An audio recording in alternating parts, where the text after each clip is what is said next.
Hi folks, this is Alan Watt, and it is the 18th of January 2007. I always forget to tell people to check into the website for upcoming shows and for free downloads. A lot of this stuff is just recorded and passed around, and people don't know the website even exists. So, pass this around to the people that you know, and let's help people to look at things from a completely different perspective, outside of the box, outside of the low-level matrix. And this truly is a complete matrix. The stuff we've been talking about so far, even though it shocks some people, and I've had people tell me that when they initially listened to my various shows, they thought I was absolutely crazy. And that's how it appears from someone inside the box, the Plato's cave, where everything's been laid on and explained in the confines of that cave. And you can make anything appear to be sensible if you have enough indoctrination. If it's a flat earth or a square earth or hollow earth, it's all the same stuff. Indoctrination attached to some imagination can do wonders. It can take you on trips without the use of drugs. And the spoken word and the written word have been used for thousands of years by masters in this field. We are guided through all these labyrinths through authorized authors. And every age has them, the famous ones, who create mystery and confusion, and yet always guide us to the next point where the planners want us to arrive. It's an ongoing process. The one connection everything has in your entire system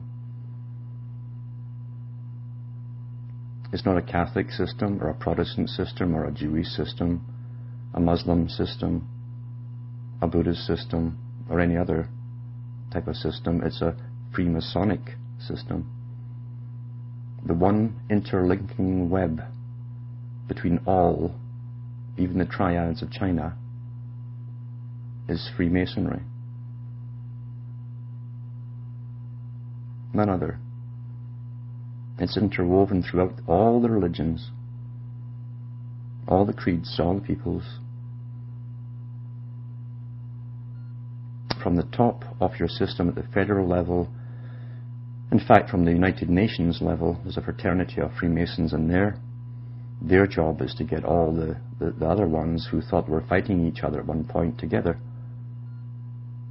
You must create change through conflict or the appearance of conflict, and it must be real to those engaged in the fight. So the ones at the bottom never know what's really going on.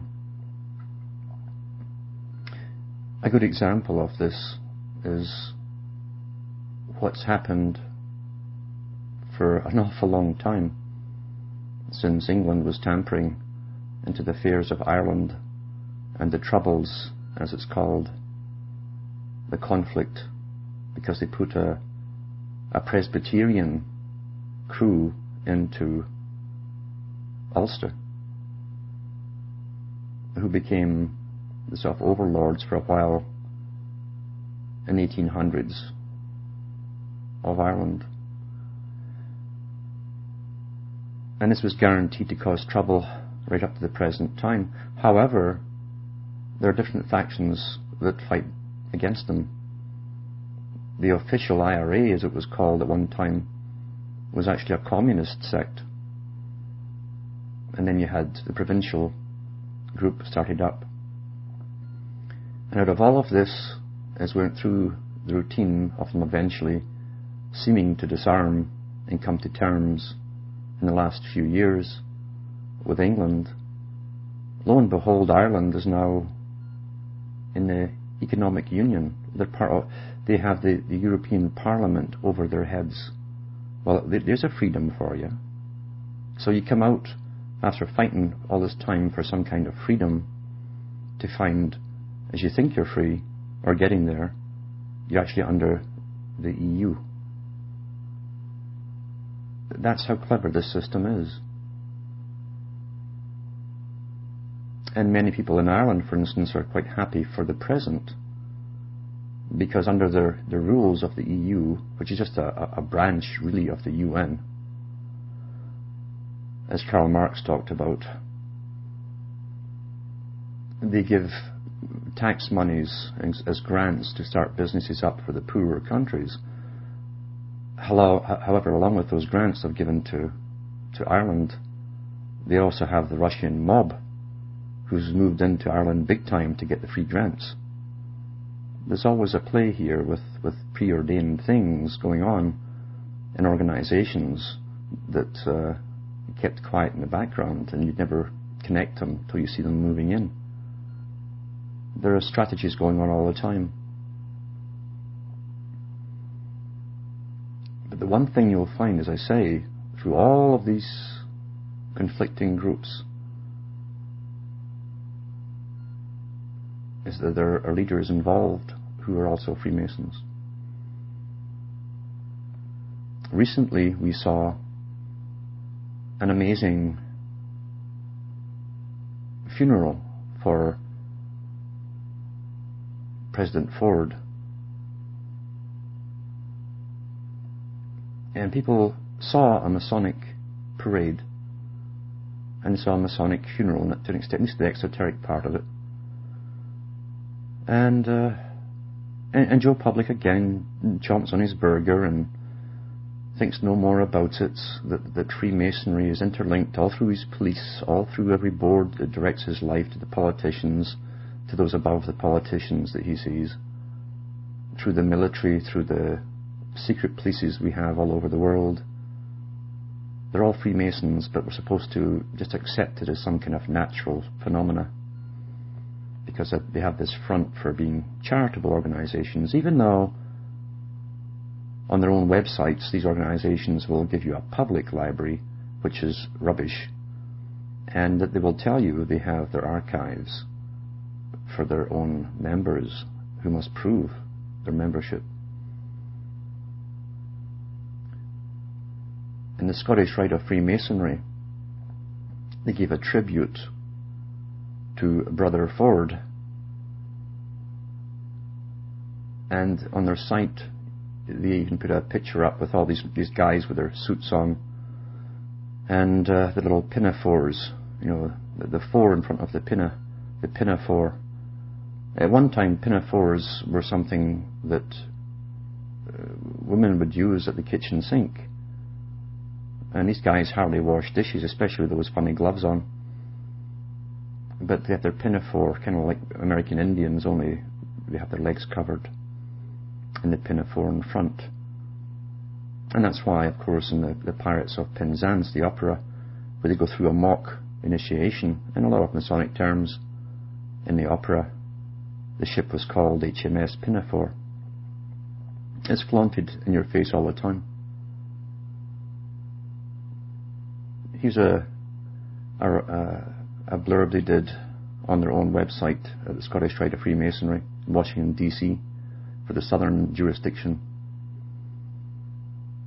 They have jurisdictions, they have regions. If you remember where regionalization came, it's all Masonic. And they also have lodges within those regions, and they call them valleys.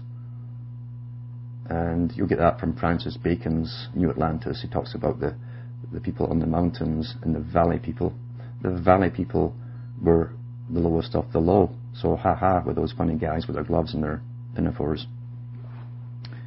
Here's what they said. Masons from the Washington, D.C. metro area gathered at Naval Lodge number 4, located at 33, of course, and the 0, of course, would be your degree, Pennsylvania Avenue Southeast, on Sunday, December the 31st, 2006, to honor Brother Gerald R. Ford, 33rd Grand Cross. The brethren processed to the U.S. Capitol Rotunda, stopping briefly in front of the Capitol at the statue of former President and Brother James A. Garfield. A brief speech was given by Brother Alan Patterson, Senior Warden of Naval Lodge No. 4, Washington, D.C., and a prayer by Brother Robert W. New, Chaplain for Acacia Lodge No. 16 in Clifton, Virginia.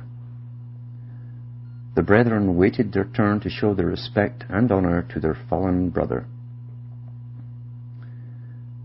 Reporter Laura Marquez of Good Morning America, ABC News, interviewed the brethren, including Jules Tepper, past Grand Master of the District of Columbia, who described the bond Masons share, and Brother Ford saying, "He built character, he built integrity." He's a builder, you see. He built honesty. Tepper was among a group of over 80 brethren who prayed through the Capitol that morning. In his free time, Brother Tepper serves as a Masonic guide at the House of the Temple. People took photographs of the Masons who were proudly wearing their regalia. The men were often questioned by Capitol Hill police officers and others who were paying tribute to Ford, which gave them the opportunity to explain who they were and why they were there. Yet they'd have to tell the police. What a joke. The police are Freemasons. Every cop knows to join. Masons across the country are paying tribute to Brother Ford in various ways.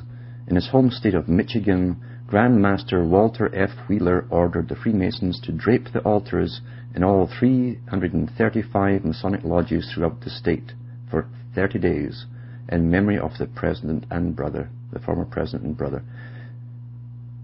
The first photo that they show you on the site was from the brethren from the Washington, D.C. metro area. The second photo, well, there's a whole bunch of people in the back there to tell you who they are. I'm sure they're all involved in politics and anything that really matters in this particular system. And it should be mentioned here too, you see that every president is offered the right to become a 33rd degree Mason. Even Reagan, I've got his photographs with his getting all his regalia given to him during his little ceremony.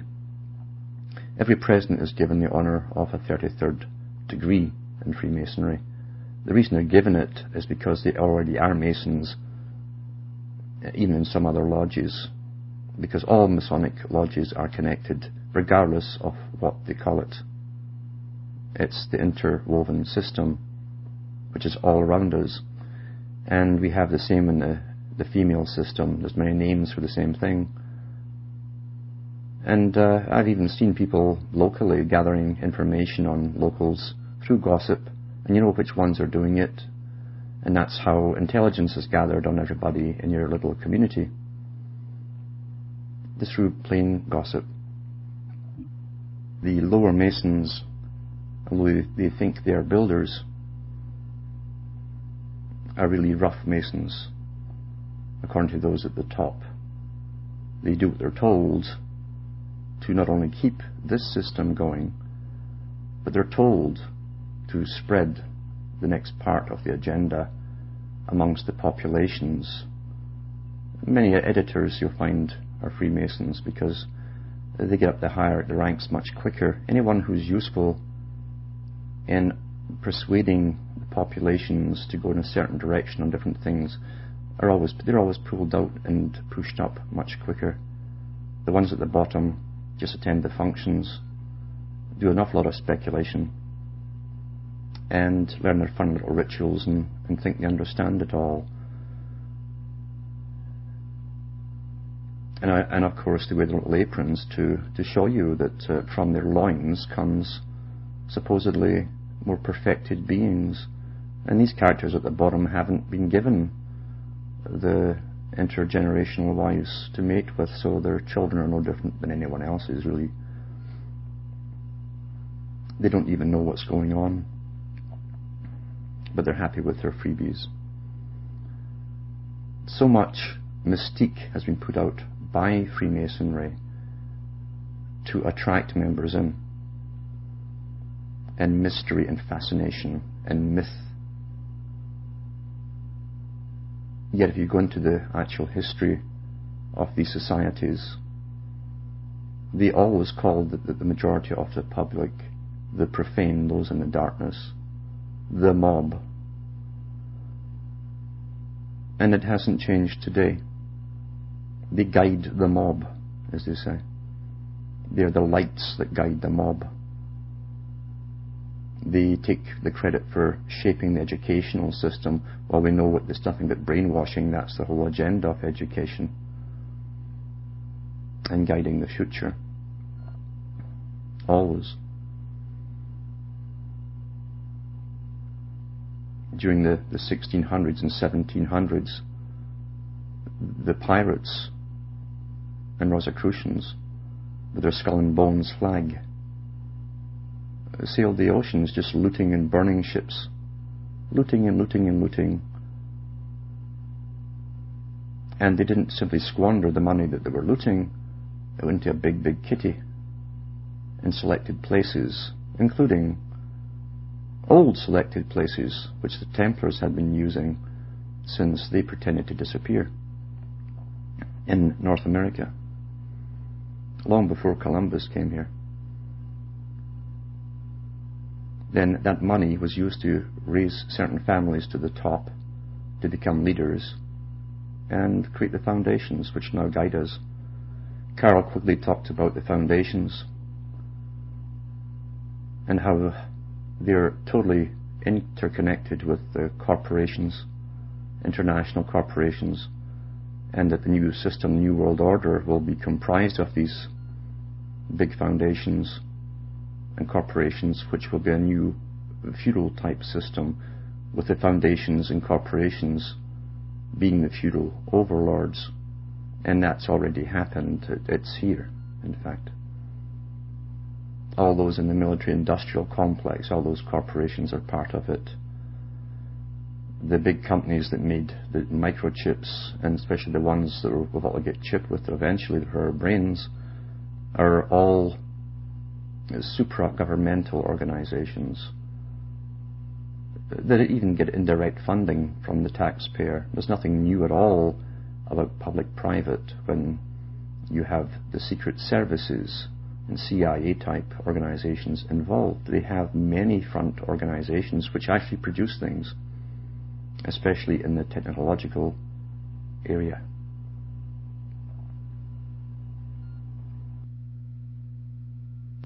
Now, a while back I talked about the international science meeting that was held at Loyola University in Louisiana. And it was pretty well all about the brain chip. And it was discussed openly. The US Department of Commerce, your tax money paid for this international meeting. And politics was never mentioned by any scientist or any spokesperson during the entire meeting, because they know that politics is just for the people down below. They work for the real government, the real movers and shakers of the world, who are the real builders, the real masons, the ones who really build it, plus the architects, an awful lot higher than little guys with their little peonies on. And at that meeting at Loyola, they talked about the fact that the chip was ready to go, which means it's all tested and perfected, and that they had regional computers set up which will interface with everyone who gets chipped and will basically program each individual. The only problem, they said, was to get the public to accept the chip. One of the spokesmen said this will be done mainly through propaganda and via entertainment. Entertainment's the easiest method of promoting an idea that becomes fascinating to the public. We get carried away with the tales and the mystique of the story, never dawning on the real intent of what we're supposed to be downloaded with. They said that novels and cartoons and movies will, not might, or we hope to, but will have the chip in the story somewhere. And it would take especially to the young, because the young would think they would be given special powers like their comic book characters.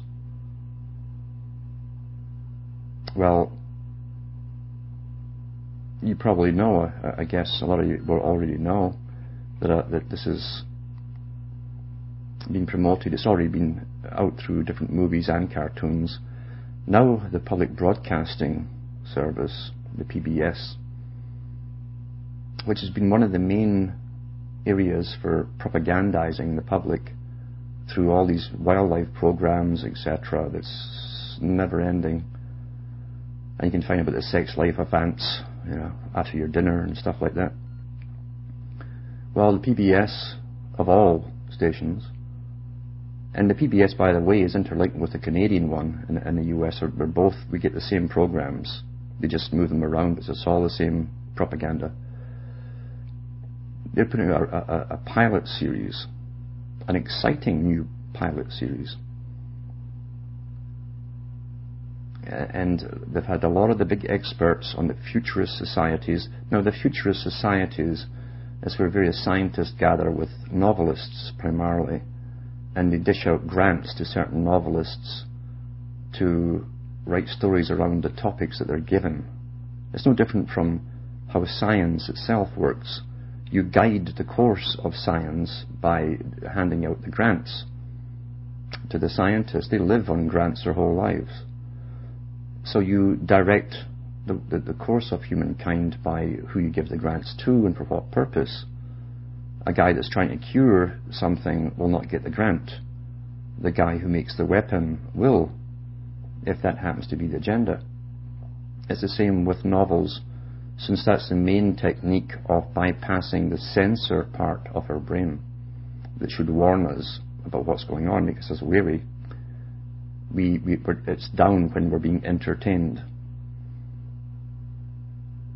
So you wrap an exciting story with sex and a bit of violence to stimulate all the different neurons in the system. Brainwashing is better that way, apparently, and they know this is a fact. And you wrap it up with special powers and so on, and then you're on a journey, and all the children will just love this series coming out. And here's the blurb about the show. Ever wonder what the world is going to be like in the future? Well, I don't know. Will people routinely live to see their 250th birthdays? Well, maybe Maurice Strong and Rockefellers and the Queen and so on might, but since they have a Department of Population Control at the UN, I doubt Joe Blow is going to see this. Will personal computers be smarter than us? Well, let's hope so. Or more personable? Well, that's also maybe let's hope so. Will machines shrink so small they can make repairs inside a human cell? Science, fantasy, or futuristic nightmare? The 22nd century takes you to the forefront of technology and hears from people on the cusp of a scientific revolution. They're trying to make you think this is all brand new. They've had it for years, sitting waiting in the wings. In the first episode, we will meet a young man who was rendered unable to communicate with the outside world due to a devastating automobile accident. Oh, there you go. It's going to help the poor and the sick and disabled. Surgeons implanted an electrode in his brain, and it's allowed him to break out of his isolation and communicate just by thinking about what he wants to say. There you are. Isn't that nice and charitable and wonderful? In another segment, a leading neurophysicist tells how he has to develop bundles of wires thinner than spider webs that can be inserted into the blood vessels of human brains.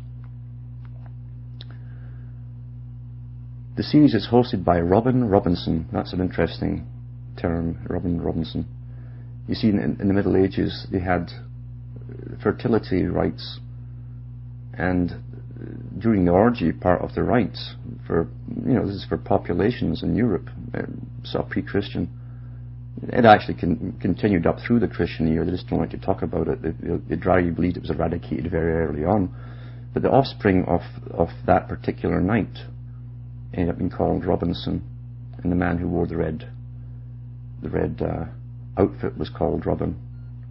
Anyway, digressing. A Chicago-based journalist who was joined by two virtual co-hosts, each with insightful and often conflicting viewpoints about the merits of this new technology.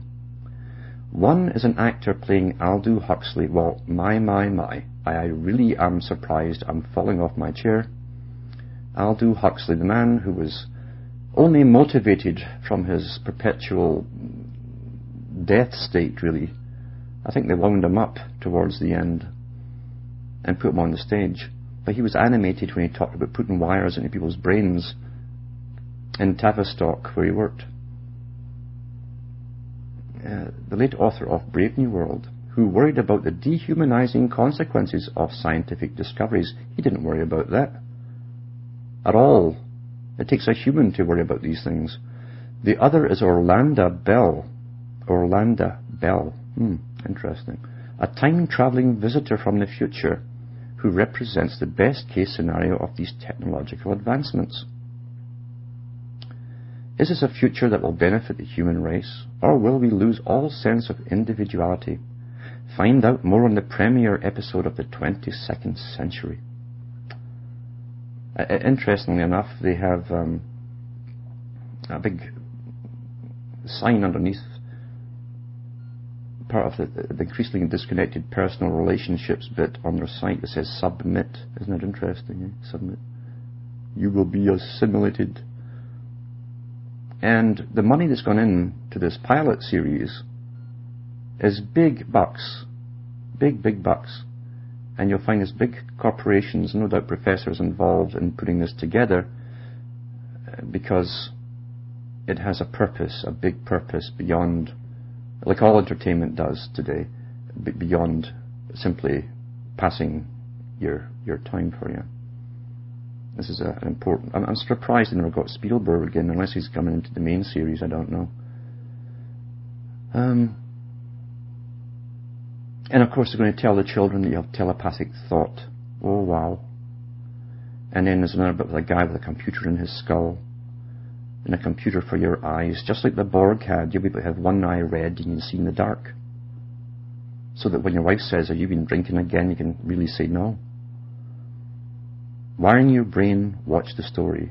Rewired, eh? And I think that Wire magazine has something to do with this as well. But you find these futurist think tanks, as I say, since the days of H.G. Wells, brought in the scientists, as I say, with the novelists, told them to wrap novels around particular stories. It's like smuggling something into a place and putting it there covertly, and then walking away. You leave the package behind. That's how they download us, with the real intent or the real idea. And this will be fascinating to lots of couch potato people, and those who get all their information from television. And it certainly will be fascinating for the children. They'll want this. They really will want it. I've already had information from someone within the US federal government that they've had think tanks working on giving it snob appeal to get adults to go for it. Now, snob appeal you've seen used in advertising through different grades of cars, and XL and all this kind of stuff. I guess it's a snob appeal. Or that you can get the bronze card, or the silver card, or the gold card, or platinum card. Same idea. And like always, they want us to walk into the trap willingly, the willing fool. This is the system of the really occult hierarchy that run this world. They always get to do things willingly. So to continue with this little blurb here on the Aldous Huxley character visiting the future. It is called a Luddite by a hologram guide woman for complaining about not wanting strangers inside his head. The spin being that no one will ever be lonely again. Oh, isn't that nice? No more loneliness. Can't handle it. It's so awful to be me. They'll give you the total makeover. The PBS website is that for viewing all this stuff, and I'll mention at the end of my present blurb, the propaganda that they give out here is many scientists and futurists believe we're on the verge of a technological revolution that will look like a page ripped directly from a sci-fi novel, and that's what you should do with them, is rip them apart. 22nd Century dives headfirst into this brave new world on Wednesday, January the 17th, 2007 at 8 p.m. The program is one of 3 science pilots airing on PBS in January. Only one pilot will move forward to become a series. Watch online or on air and then tell us what you think of the program using the feedback form below. Now, that's the poll taking to see what they have to adjust to brainwash you more effectively. And lots will do it too, only too gladly. In the premiere episode, guests arrive from the future, past and present, to guide you through a quirky tour of the worldwide mind. Oh, the WWM. The new An intriguing theory that proposes that in the future our brains will be wired up so that we can communicate with the world effortlessly and instantly. They're doing all this because they love us. They love us. They do. Science, fantasy, or futuristic nightmare. Watch the show and decide for yourself. And you can read up about all of this if you really want to. I'm sure you all do. At pbs.org, 22nd Century. This will be pushed to the hilt, and there'll be a lot of spin-offs, and probably movies will come out in the main screen, all merging this stuff together until we're all wanting it. We'll be panting for it, where you'll live in a world where you can be James Bond one day and King Lear the next. It'll be fantastic. And Aldous Huxley, the two, that's what Aldous means. It's the two. It's the two. And it's a feminine and male, really, in two. The duad. And Huxley is the hex, the way of the hex, the spell. These characters don't miss a trick. And neither did the names that they gave them generations ago. All beginning way back in Bacon's time. So they're going to give you a fascinating thing where you'll be able to jump over big buildings like Superman in a giant stride, and be like Spider-Man. We do fantastic things, and you can kill whole armies just by thinking, and they'll just get demolished in front of you. And you can have all kinds of strange, weird sexual fantasies where sex will be better than sex, and so on. And that's how they're going to push this thing. One of the first movies where they gave that idea of sex being better than sex through science was an old movie called Barbarella with Jane Fonda. A surrealistic type novel, but a lot of esoteric stuff written into it, including the names of the people involved, the characters involved in the movie. And they put their hands together, and they have this strange orgasm, and whole icebergs shatter, etc. And we saw the same thing in one of the Sylvester Stallone movies. He was brought back from cryogenics, the cop, Demolition Man. The same sort of idea.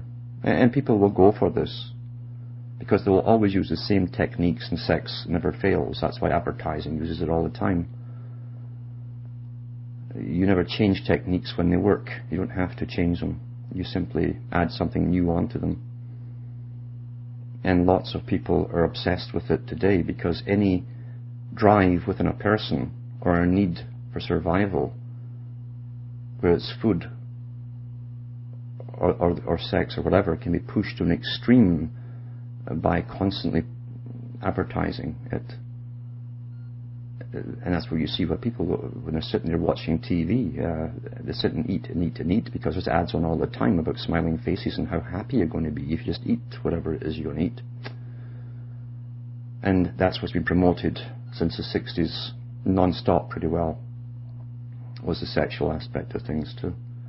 To destroy the family, get promiscuity going, and the idea of a special person is put out of your mind altogether.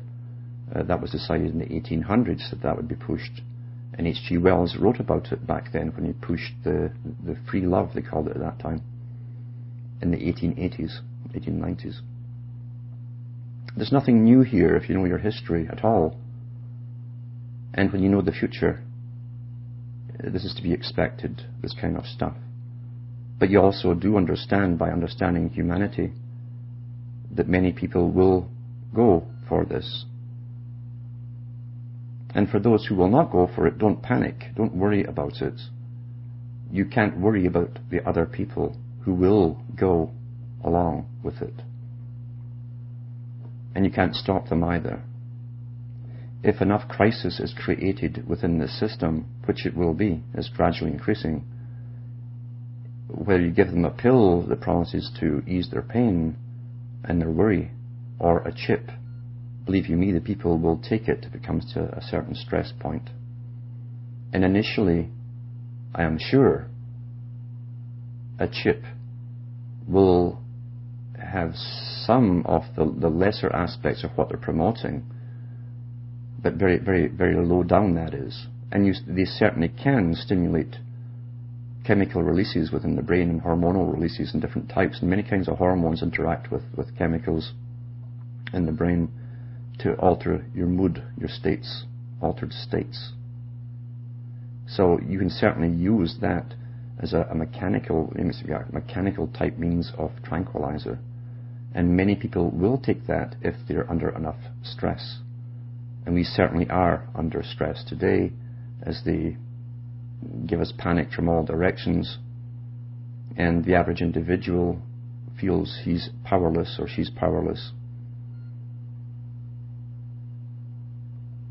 And it's no point even saving up money, even if you could, because you're not in charge of how much it's worth or if it's made worthless tomorrow. So you're kept constantly on edge, and that's how you control society, keeping them on edge all the time.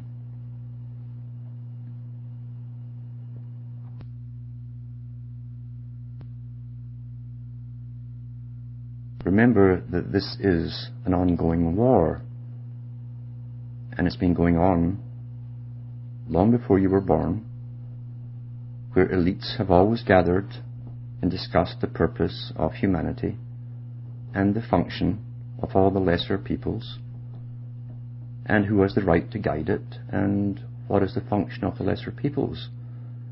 We're approaching the time when it's rather obvious, since all the factories and so on have been taken out of Europe and the Americas and gone to China, and that was planned long before I was born, that eventually whole categories of people would have no purpose in this system. They can't all work on computers. Not everyone goes that way. People have different skills, different likes and dislikes. And that's nature, that's natural. But for those who control the world, who see the world as being theirs, and everyone in it as being theirs, everyone must have a purpose to serve the system, otherwise it's extraneous, and they truly believe that the useless eaters must not be allowed to live, that the useless eaters will drag the system down, and this world must be run on efficiency. That's why they're on about all the stuff we're squandering. We're consuming the planet, their planet, remember. And that really upsets them, since they plan to have their offspring running this world in the next 1,000 years. Or 1,000,000, as Charles Galton Darwin talked about in his book. And that's quite the boast. And every great economist, or great meaning big, anything that's great in history means it's one of theirs, like grand, like the Grand Lodge is Great Lodge. So when we see great attached to anything, you know it's theirs.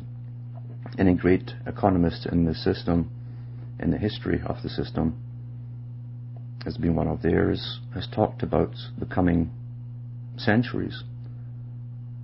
And they wrote about this in the 17th hundreds and the 1800s of how they'd have to eradicate certain peoples who would have no purpose in their system.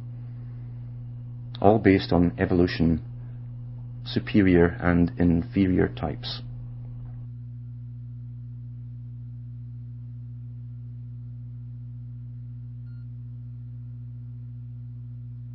We should listen to the declarations of the United Nations very carefully.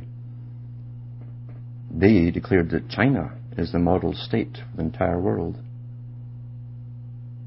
That means that they're backing it as an example of how we're all supposed to go. Well, look at China with their abortion policy, their mandatory abortion for second children. A totalitarian system which supposedly is still communist, but really has always been fascist. And they really are the same anyway, it doesn't make any difference. But it's totalitarian, and they've got a rising middle class now who can afford to buy the products they make. But they're also devastating the country with pollution. They don't have any restrictions there. You notice the same with Mexico. They've been given permission to pollute as much as they want because it's a temporary measure anyway. And that tells us that at the rate of pollution in China, that even those who will work in China in the future in the factories will be much smaller, in smaller factories, smaller areas, communities, and the peasantry will no longer be around. They're still bringing their water in from the rivers to irrigate the fields in China, and the rivers are polluted to an incredible degree with heavy metals and such, just poured into them. They've done documentaries on this, and all the officials throw up their hands and just say, well, we just don't know what to do, as always. And it's rather obvious if you sit and think about it. Well, yeah, they'll still be the producers or manufacturers for the new world, but there'll be a much smaller production team required for a much smaller population of the world. And they are dying off, many of the so-called peasantry. I hate that term, but that's what they've given us. As they wade up to their knees in muck of cadmium and other heavy metals, and they scatter this on their fields because of nothing else. That's intentional. There aren't dummies at the top in this system. They know exactly what they're doing. Mistakes like this don't happen by chance. And believe you me, the elite will always look after their own survival in every era. Always.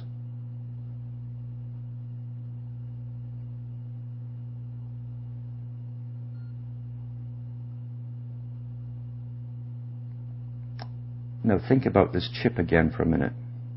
The chip off the old block.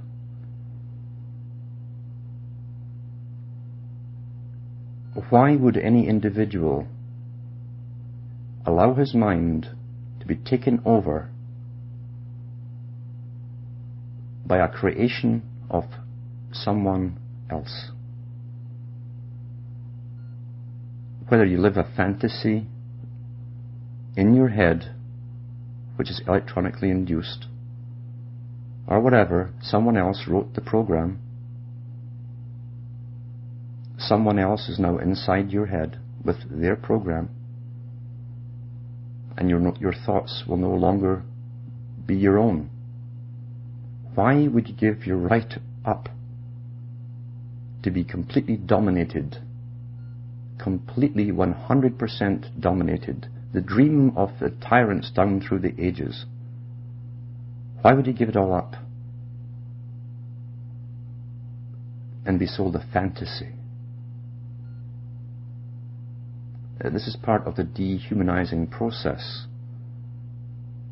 You could never have taken this idea to a people who still held life up in any form of sanctity. You could never have promoted this idea to people who had true community and bonding with each other. You could never promote this idea where people had respect for the living and all life, all human life. And we've all lived through the era where science, the religion of science, as it was designed to do, has taken over from the old techniques of indoctrinations, which still allowed us to be human. They hadn't quite taken that away from us, and given it to the white-coated priests and the spin merchants to dehumanize us until we don't care about all the body parts being flogged like any other business. All across the planet, sold, bought and sold body parts. And it's hard to attack them under the guise of, well, we're helping somebody. They can take us to the abyss and over through this technique if we allow it.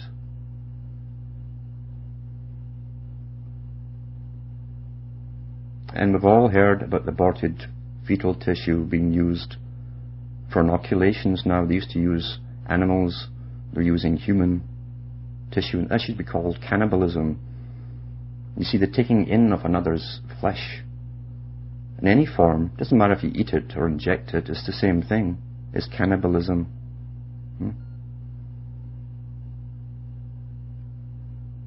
That's what it is. And it's a business. A business.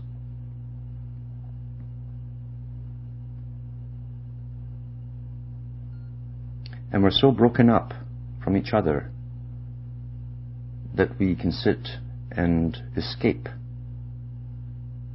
now and then within our minds into the happy, happy thoughts, which again generally are promoted to us in fantasies, because we don't want to look at these nasty things out there. Don't be so negative, the New Agers say. In fact, the New Agers don't look at anything that's going to get them in the end.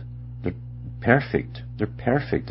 They're goners, in fact, because they've been trained not to look at the negative, and yet looking at the negative is a survival mechanism. It's why you see what's coming and you get out of the way. Well, don't be negative. Stick your head in the sand and chant Om.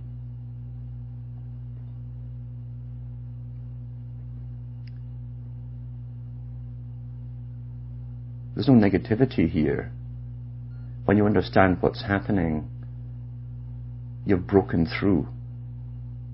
When you've broken through the gossip, the reactions to the gossip, and by that I mean politics and all that kind of stuff and media.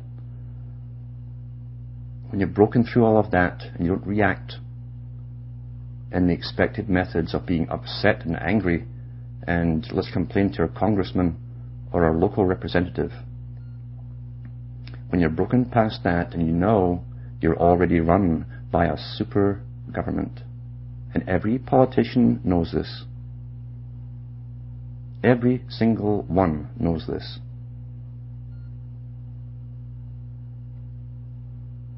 When you've broken through all that and bypassed it and flown above it, then you won't be so worried and you won't be reacting. You'll be resolute, but you can't be conned. And you will have the ability to teach truth to others, and hopefully children, even though you're up against one amazing battle, because they always fight for the children. It's the young ones coming up they must program. The older ones will always die off. This is ongoing.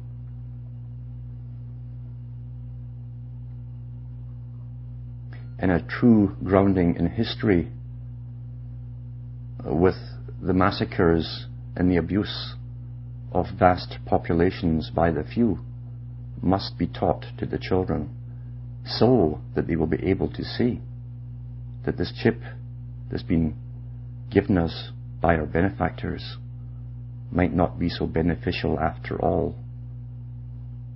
After all, it's the benefactors who tell us that nature hasn't changed. Well, neither has theirs, eh? Not at all.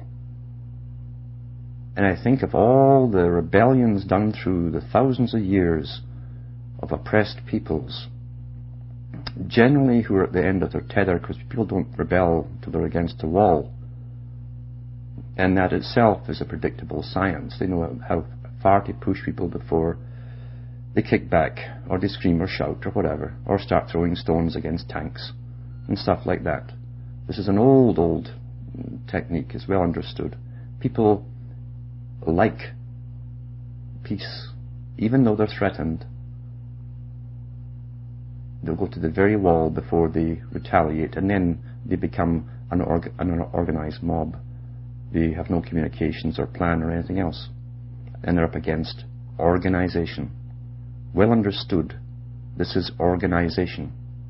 Everything at the top and everybody in at the top is interconnected already towards this whole global agenda.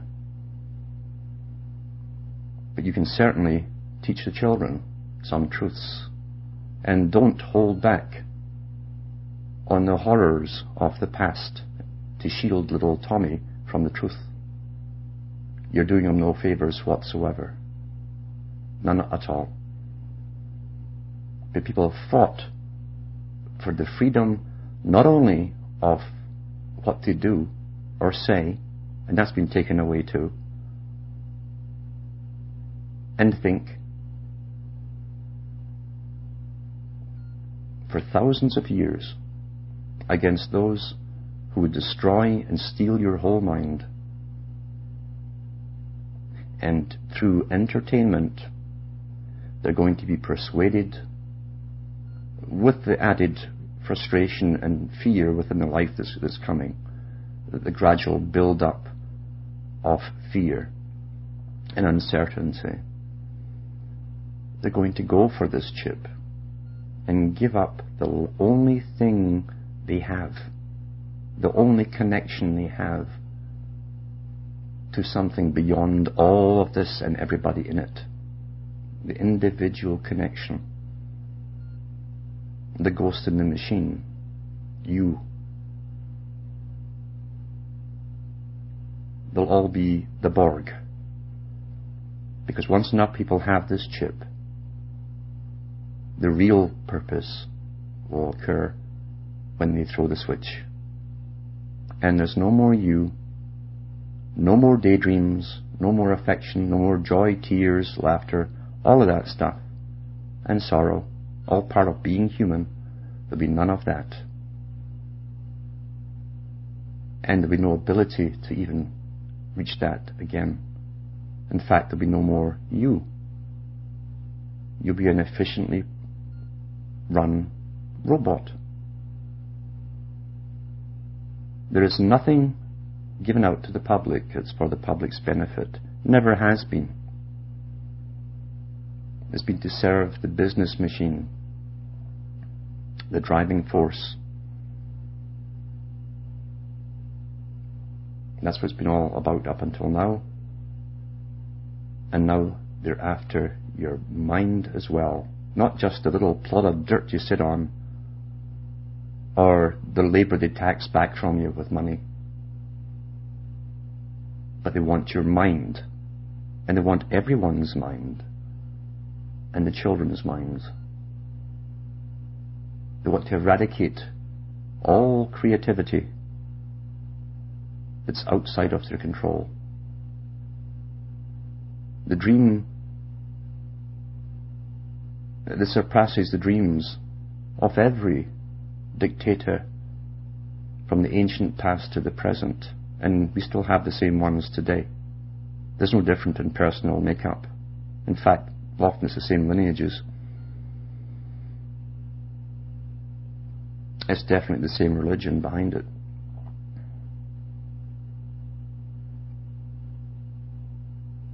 And we're going to give all of that up for a fantasy. Wow. Oh goody.